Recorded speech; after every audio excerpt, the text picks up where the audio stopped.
So if we think about the framework, Armand, what is kind of like, if we step back from how to handle and respond to these, what is kind of the overarching framework? And I think you have something, is that Mr. Miyagi framework? Is that what you call it? Correct.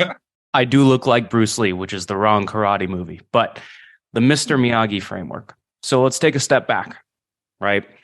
If there are only a couple things that you remember in terms of how to handle any of the objections we discussed today, there are 3 steps that I like to take to handle any objection. Step number 1, agree with the objection. Step number 2, incentivize them to share more. Step number 3, sell the meeting, not the product. Okay. So let's break that down step by step.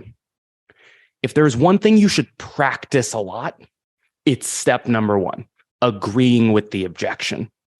So if someone says, call me in 6 months, you should know how to agree with that objection every single time. If someone says, send me some information, you should know how to agree with that objection. Agreeing with the objection sounds like, hey, I totally get it. I should have realized right now with the whole economy thing, everyone's heads down and you weren't going to be looking at a tool like us today. I've taken the pressure of the sale off of the prospect by agreeing with their objection. Step number 2, this is the Mr. Miyagi, the wax on, wax off. Step number 2, I need to incentivize them to give me information. The easiest way to incentivize someone is to simply say, just so I make sure that no one else reaches out to you.